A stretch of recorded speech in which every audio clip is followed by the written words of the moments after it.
Speaking of negotiations, they said they were going to readdress at the end of the season, and yet one day after the end of the season, I am proud to bring on the recipient of a brand new 3-year deal to remain the head coach of the Toronto Raptors. Dwane Casey joins us now. Dwane, good news. Tim, it's good to be here, and it's good news to know that going to continue on the growth process with this team, and I'm excited about it. Man, that was quick. Well, we had a day to talk about it, and it was an easy decision for me. I mean, it may not have been easy for after losing Game 7 by 1 point, but it was an easy decision for me, and because it gave me a taste and motivation as far as going forward and continuing the growth of these guys, and they should know now and get a taste of how playoff basketball is played, how physical it is, and how much fun it is, and to see the fans that we had during the playoffs, Tim, it was unbelievable. Listen, I'm not breaking any news when I say there's some interesting jobs out there to be had in the NBA. Why was it so quick, and why was it so easy for you? Well, the thing about it is, Masai, one reason is Masai had faith in me to give me the platform and opportunity back when he could have went with any coach he wanted to when he took over the job. He could have easily walked away, let me walk away, and that type of thing. And he showed confidence and faith in me to give me the opportunity to lead it. And for me to even think about going out and looking other places and trying to get other jobs and all that while you have this ripe team that's here that I've, kind of put the shovel in the ground and watered it and pruned it and have grown with it, to walk away from it would be disingenuous. And so whatever happens here these next 3 years, we're going to put our heart and souls into it. I'm committed, and just like I know our players are. Raptors head coach Dwane Casey joining me here on Tim and Sid. At what point did you know that you were coming back as the Raptors head coach? Well, Masai had wanted to talk sometimes during the year.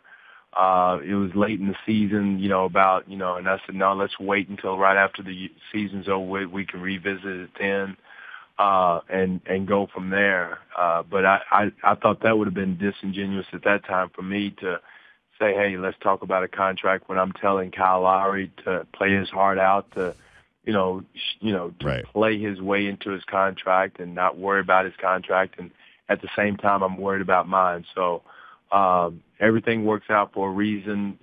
Winning and developing and growing does that. Everything else will take care of itself.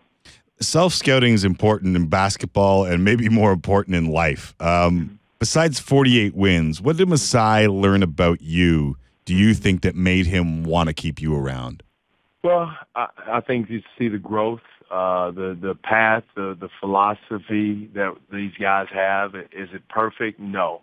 I mean, we still going to have growing pains? Yes. But I think hopefully he saw that we were consistent in what we were saying, the message we were sending as a coaching staff, and the growth of the players, the development of Jonas, the development of T. Ross, the development of DeMar, and see the growth. And if we're going to grow, from within, we're on the right track. And is it there yet? No, but we are on the right track of getting to where we want to go, which is to be a perennial playoff team and play for a championship someday.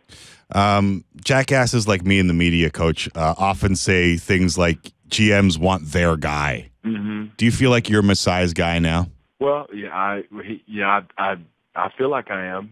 I don't think he would have given me the extension, the contract he did, if I wasn't. I mean, he's got a whole slew of guys he could have gone with, good coaches out there, and so I feel like I'm his guy. He's my guy.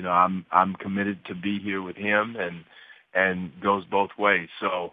But again, committed to the city of Toronto, Tim, I think is how I feel, and I know Masai feels that way, because I think we're on to something good here. I think we have the makings of a solid team going into the future.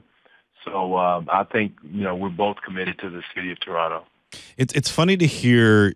We talked to Tim Lewicki last week, who is kind of brand new to the city of Toronto. Masai's in his first year. You've been around for a little while, but the feeling that I get from all three of you guys is that you were genuinely, I don't want to say surprised, but maybe the word is genuinely shaken by just how much support you guys got from the community. Is that fair to say?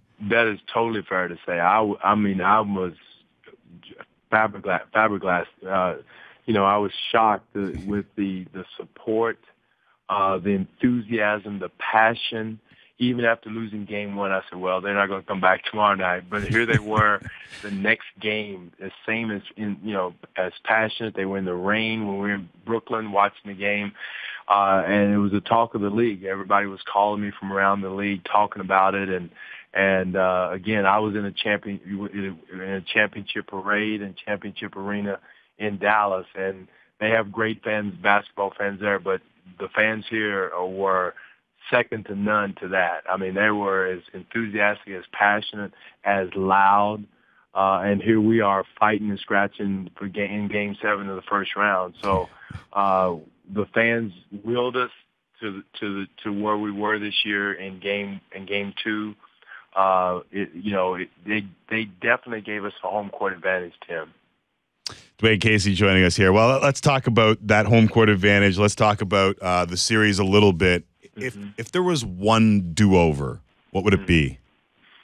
Well, I would have reiterated again to Terrence to space further in the corner. I would have reiterated again to make sure, Pat, when you roll to the bucket, to space a little bit better, to get Paul Pierce out of the way. That will play over my mind the rest of the summer. But again, it's a learning experience. Game 7, 1-point game. I don't know how much more dramatic you can get for a young player than that.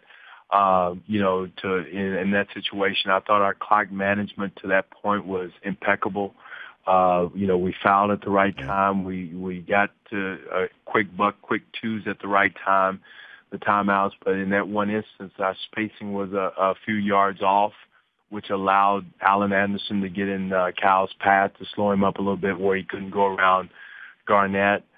So that will play around. But again, what a great learning experience for Terrence Ross. Game 7 in the first round of the playoffs.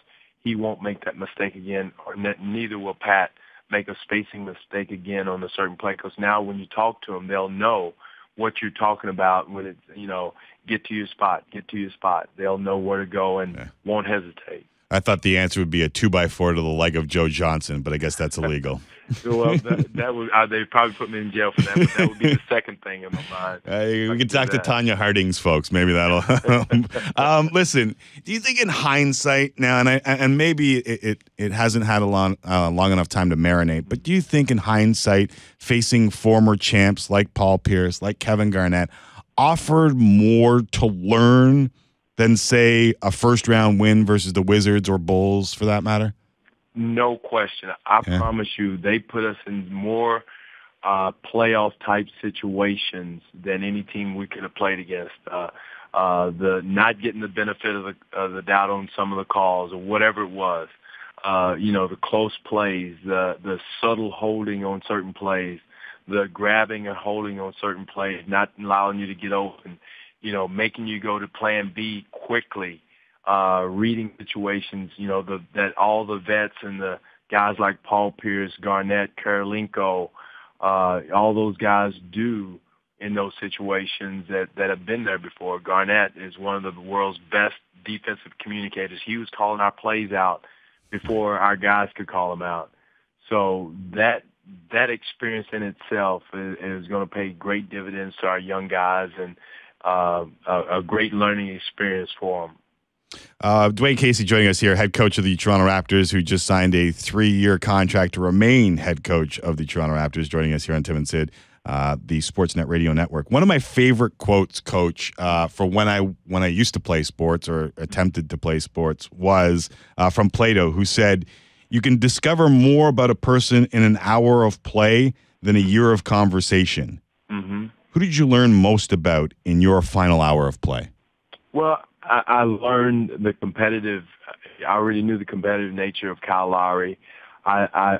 We watched DeMar DeRozan go from a disastrous game one to a very, very, productive series in that situation. You watched Terrence Ross struggle through game 6.5 in half of game 6 and all of game 7 he was competitive and he competed the way he had done the entire season. So you watch those guys grow and go through that situation, and I've always heard Tim going through basketball, to be successful in anything, you got to go through something. And I think by our guys going through that first round series and getting knocked down and getting back up again, getting knocked down and getting back up again between games, and being in that final play of Game 7, went through something, and it's got to pay great dividends. Each player's got to go through this summer and get better. They individually come back stronger and bring something new back to the table. As a coaching staff and as a coach, I've got to go through and reevaluate what we're doing, watch the games in tough situations, see where I can get better and we can get better as a coaching staff, and learn and grow. And that's what this program is about, is growing and getting better. Yeah, making sure it's the start of something and not just heartbreak. Exactly. Definitely. Dwane Casey joining us here on Tim Sid. Just a couple more for you, Coach. How important was Kyle Lowry to the growth of this team this year, and how important is he going forward? Well, his positive approach, he became a great teammate, first of all, and a great team member.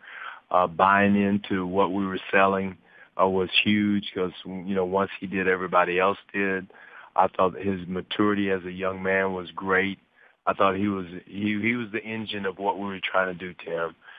Going forward, he's still, continuity of what we started, as you said, is important. And to make sure that we don't take 2 steps back after taking a huge step forward is going to be huge. And I think his continuity, him coming back here, being even better, not taking a step back, but being even better is huge for our growth. And again, free agency he's earned the right to go through free agency. And again, this organization doesn't have to apologize or beg anybody to come here and play. I think we've got it on the map now that Toronto is the place to be, just with the fans, how this team competed and how we play. And I think the word is out now that we're on to something good here. Did you pitch him before he left? I did. I met with him yesterday morning, and I didn't pitch him. We've been talking all year about free agency and how your playing is going to represent who you are and how you are and what you're worth, so to speak. And winning it adds a lot to that. So he did his part as far as performing and getting us to the within 1 point of going to the next round against the Miami Heat. So I think he understands what we have here and who we are. And again, he's earned the right to be a free agent. And now it's they have to work things out and do what's fair for both sides. I don't have to tell you what the whispers were about Kyle Lowry in the league. What do you think the turning point for him was? Well, he knew the whispers, and I think the turning point is when he figured out, said, okay, either I can go for strike 3 or I can become a better person, better man, a better player, better teammate. And he did. He did all those things. And, are we all perfect? No. I'm not perfect. You're not perfect. And he's not perfect. But he's growing. He's developed into, a leader on this team and still growing. So I thought the turning point was when he figured out that, hey, this is my opportunity. This could be strike 3. I could be coming back as a minimum guy or a low salary guy in this league, or I can lead this team to win and be a leader on this team and have my team and be compensated for it. So, I think that was the what turned on the light in his head. Yeah, definitely. You can be honest now. Statute of limitations is done. When the Rudy Gay deal was made, did you think it was the end of your career in Toronto? Didn't think it was the end of my career. I thought we were going on a different path. developing I didn't see the path coming where we're going to win the division, come in third in the conference. But anybody who saw that, they ought to be on Bay Street right now. Yeah. It worked out. We stayed true to our formula, true to our philosophy, and I thought that was what was good for the team, that they could see now that what we're preaching and we stick to what we're doing. You have an opportunity to win and opportunity to make the playoffs, and we got to stick to that. And that going forward is going to get us over the hump and not make this a flash in the pan. Why did you take the subway to the game on Sunday? Because of the marathon. The poor runners, and you wanted them to hurry up and go, but they were struggling. But it was like 20 cars in front of me going across Davenport, I think it was, and the traffic wasn't moving. So I did a U-E, went back home and ditched the car and ran to the subway and made it. And it was empty, and that's one reason why I took up 2 seats, Tim. It was empty except the guy across from me taking the picture. So should have known. I actually said yesterday, to be honest, I was like, it's Sunday morning. I don't know how busy the subway was. It wasn't. It was dead. But did anyone talk to you on the subway? Did anyone say? The guy across from me, you know, after he took my picture, he said, "Are you Dwane Casey?" I said, "Yeah, I am." So it was great. I mean, I would recommend taking the subway in for anyone. I mean, it was. I'm going to take it more now to get from home to the office. Well, I'll tell you, it better be a Sunday morning, because now, Coach, after this season, after the turnabout, I think there won't be many more quiet subway rides into work. Well, I hope not, because that means that we're doing well. But again, it's not about me, Tim. It's about those 15 guys in uniform, and they did a magnificent job. It's a team that this city should remember and be proud of, and get ready to pull for next year when we, get them all back. And because they're a committed group, they're a hard-working group, and they have a lot of room for growth. That's the key thing, and where Brooklyn is built for right now. They're built, and I told Jason after the game, I said, go win the championship, because you're built to win a championship. But the only thing with Brooklyn right now is the schedule doesn't – it favored them in our series, where you had 3 games between games, but now it's a day-off game. So it's going to be interesting to see how they respond with those aging legs. Hey, we were going to talk about this later in the show, but I might as well ask you now. Does it mean anything that they swept Miami in the regular season? No. I think Miami now is, and I'd have to look and see, Tim. Yeah. Did Dwayne Wade play in all of those games? He didn't play in all of them, no. So that's what I was thinking. So they're a different animal in the playoffs. The playoffs are a different animal. And if you listen to Brooklyn after the game and talking to Jason after the game, they knew. They know that it's going to be a different animal. I know I speak for my co-host who couldn't be here when I say it's always been a pleasure. Happy to have you around for a couple more years, Coach. Thank you, buddy. Thank you so much. Appreciate it. Okay. There is Dwane Casey, the head coach of the Toronto Raptors, now 3 more years